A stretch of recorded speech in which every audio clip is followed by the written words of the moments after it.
नमस्कार, गोजेरी किचन गार्डनमध्ये आपले स्वागत आहे. आणि आज आपल्याला शाकभाजी आणि चपाती, चटणी आणि जिरा राईस आणि खीर करायची आहे. तर त्यासाठी आपण हरभरे इथे भिजत घातलेले होते. तर हरभरे चांगले भिजले आहेत. आता कुकरला आपण एक शिट्टी करून घेणार आहोत. त्यामध्ये अर्धा ग्लास पाणी टाकलेलं आहे आणि चवीनुसार मीठ आणि थोडीशी आपल्याला हळद टाकायची आहे आणि फक्त एकच शिट्टी आपल्याला करून घ्यायची आहे. तर दुसरीकडे आपण कढई ठेवलेली आहे. त्यामध्ये शेंगदाणे टाकलेले आहेत, म्हणजे भाजीसाठी आणि चटणीसाठी एकदमच शेंगदाणे इथे मी भाजून घेतलेले आहेत. चांगले खरपूस असे भाजून घेतलेले आहेत. आणि चटणी करता आपण इथे हिरवी मिरची घेतलेली आहे. आता यामधले अर्धे शेंगदाणे आपण चटणीसाठी वापरणार आहोत आणि अर्धे शेंगदाणे आपण भाजीसाठी कूट करणार आहोत. तर चवीनुसार यामध्ये मीठ टाकलेलं आहे. आणि चटणी म्हटली की थोडीशी तिखटसर छान लागते. तर आता मिक्सरला आपण थोडीशी फिरून घेऊया. एकदम शेंगदाणे असे ना चटणीसाठी वाटायचे नाही आहेत. पहिली हिरवी मिरची वाटून घ्यायची आणि मग त्यानंतर थोडंसं फिरून घ्यायचं, म्हणजे आपल्याला जशी पाहिजे ना तशी चटणी शेंगदाणे म्हणजे वाटता येतात. तर आता एका डिशमध्ये आपण हे वाटण काढून ठेवूया चटणीसाठी. आणि आता याच मिक्सरच्या भांड्यामध्ये आपल्याला शेंगदाण्याचं कूट करायचं आहे. तर एकदम बारीक पण नाही आणि जास्त मोठा पण नाही, असं मिडियममध्येच आपल्याला कूट करायचं आहे. तर इथे आपले हरभरे देखील भिजले आहेत. एका वाटीमध्ये आपण काढून घेऊया. तर दुसरीकडे आपल्याला सांबार करायचं आहे. ते तुरीची डाळ आणि मूग डाळ आणि इथे अर्धा भोपळा आणि एक 5-6 मिडियम साईजचे कांदे आपण चिरून घेतलेले आहेत. तर डाळी स्वच्छ धुवून आपण कुकरमध्ये टाकलेल्या आहेत आणि भोपळा आणि कांदा यामध्ये टाकूया आणि एक 2 ते 3 शिट्टे आपल्याला करून घ्यायचे आहेत. डाळ आपल्याला जास्त गाळ पण नाही करून घ्यायचा आणि अर्धाच ग्लास आपण यामध्ये पाणी टाकलेलं आहे. बोट चेपेपर्यंतच आपल्याला डाळ ही शिजवून घ्यायची आहे. तर भाजीसाठी आपण इथे वाटण काढलेलं आहे. हरभरे डाळ जे भाजून घेतलेले आहे, खोबरं, आले, कोथिंबीर आणि लसूण पाकळ्या इथे घेतलेला आहे आणि उभा कट केलेला कांदा घेतलेला आहे. एक मीडियम साईजचे 5 ते 6 कांदे आपण इथे घेतलेले आहेत. आता आपल्याला खोबरं आणि कांदा चांगल्या काळसर रंगावरती भाजून घ्यायचा आहे. तर खोबरं आपल्या इथे चांगलं भाजलं गेलं आहे. आता आपल्याला कांदा भाजून घ्यायचा आहे. तर कांदा भाजताना थोडंसं ना तेल पण टाकायचं आहे. म्हणजे खोबरं भाजताना देखील आपण पोहे खायचे 1-2 चमचे तेल टाकायचं, जास्तीचं पण टाकायचं नाही आहे. आणि कांदा परतते वेळेस थोडंसं मीठ टाकायचं, म्हणजे कांदा हा पटकन परतला जातो. तर कांदा आपल्याला चांगला काळसर रंगावरती आपण परतून घेतलेला आहे. आता काढून घेऊया आणि वाटण थोडंसं आपण थंड करायला ठेवूया. तर इथे आपली डाळ देखील चांगली शिजली होती. तर आपण आता फोडणी करूया सांबारची. तर पातेल्यामध्ये तेल टाकलं आहे, मोहरी टाकलेली आहे, कढीपत्ता टाकला, आलं लसूणची पेस्ट टाकून मंद आचेवरती चांगलं परतून घ्यायचं. आणि यामध्ये मग आता आपल्याला मसाले टाकायचे आहेत. घरगुती 2 चमचे आपण लाल तिखट आणि 2 चमचे काळा मसाला टाकलेला आहे आणि थोडीशी हळद. आता मंद आचेवरती चांगला हा मसाला परतून घ्यायचा, म्हणजे तेलावरती खाली लागता कामा नये. आता यामध्ये आपण जी डाळ शिजवली होती ती टाकलेली आहे. आता वरून गरजेनुसार आपण पाणी टाकून घेऊया आणि यामध्ये चवीनुसार आपल्याला मीठ टाकायचं आहे. आणि 1 चमचा आपण येथे साखर घेतलेली आहे, कारण सांबार म्हटलं की थोडंसं नाही असं गोडसर छान लागतं खायला. तर मंद आचेवरती आपण एक 10 मिनटं ही सांबार उकळून देणार आहोत, कारण का उकळलं ना सांबार मग चवीला छान लागतं. वरून थोडीशी आपण कोथिंबीर टाकलेली आहे. तर आपलं वाटण देखील इथे थंड झालेलं आहे. आता आपण वाटून घेऊया. तर इथे आपण 1 लिटर दूध घेतलेलं आहे. आता दूध आपल्याला गरम करून घ्यायचं आहे. आणि इथे दूध आपण आता तापवायला ठेवलेलं आहे आणि घट्टसर दूध असल्यामुळे आपण इथे ना अर्धा ग्लास पाणी यामध्ये टाकलेलं आहे आणि गरजेनुसार गोडीनुसार आपण यामध्ये साखर देखील टाकलेली आहे. आता दूध एका साईडला उकळायला ठेवूया आणि एका साईडला बघा आपलं इथे सांबार छानपैकी असं 5-10 मिनटं उकळलं आहे आणि आता तयार झालेलं आहे आपलं. तर खाली उतरून घेऊया. तर आपल्याला आता भाजी फोडणी टाकायची आहे. वाटण सर्व तयार केलेलं आहे. डाळ सेपरेट वाटलेली आहे आणि सर्व मसाला एकत्र केलेला आहे. गरजेनुसार आपण तेल देखील घेतलेलं आहे. आता पातेल्यामध्ये, म्हणजे स्टीलच्या पातेल्यामध्ये खाली वाटण हे लागू शकतं, त्याच्यामुळे आपण या कढईमध्ये सर्व मसाला परतून घेणार आहोत. तर कढईमध्ये तेल टाकून मोहरी टाकलेली आहे, कढीपत्ता टाकलेले आहे आणि त्यानंतर लाल तिखट गरजेनुसार आणि काळा मसाला टाकलेला आहे.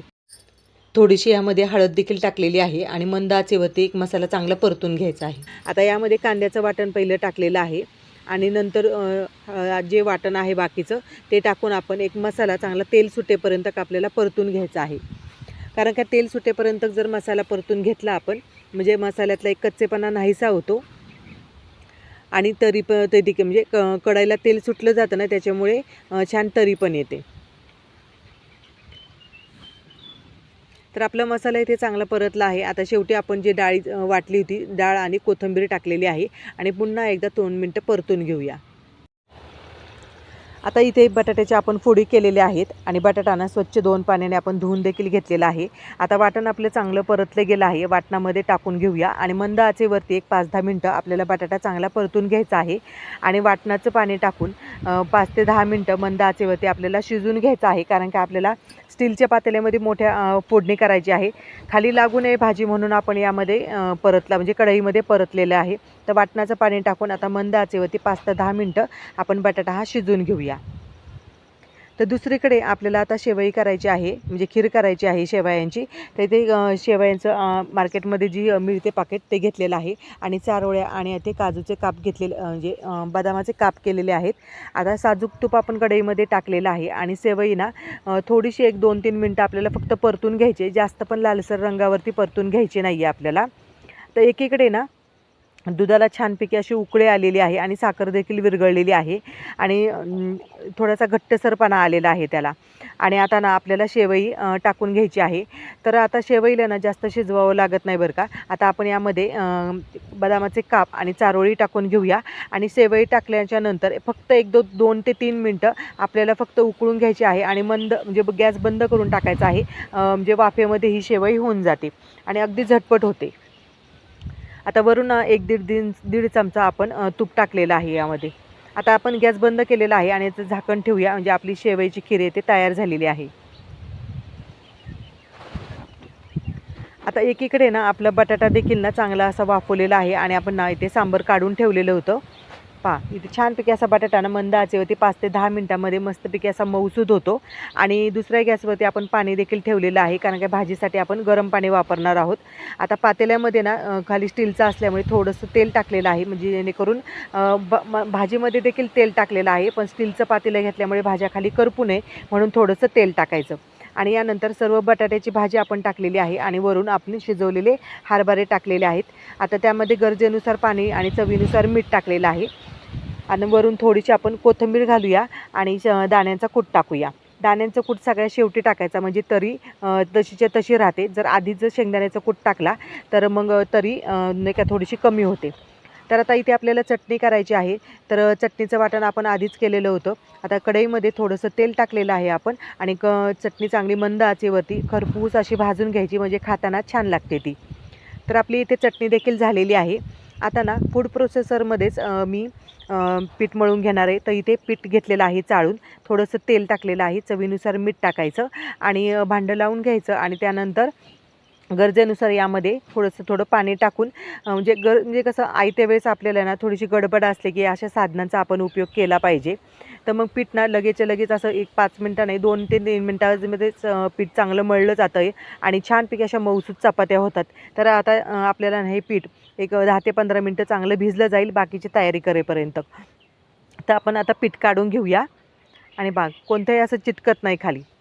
तर आता आपल्याला भजीचं पीठ तयार करायचं आहे. तर इथे बेसन पीठ घेतलेलं आहे, ओवा टाकलेला आहे आणि आलं, लसूण, कोथिंबीर आणि हिरव्या मिरचीचं वाटण आपण इथे केलेलं आहे. तो ठेचा टाकलेला आहे आणि बटाटाना आपण इथे साल न काढताच किसून घेतलेला आहे. 2 ते 3 पाण्याने स्वच्छ धुवून घेतलेला आहे आणि चवीनुसार आपण यामध्ये मीठ टाकलेलं आहे आणि भजी करताना ना कधी पण 15 ते 20 मिनटं पीठ हे तयार करून ठेवायचं म्हणजे भजीमध्ये ना सोडा घालायची देखील गरज राहत नाही.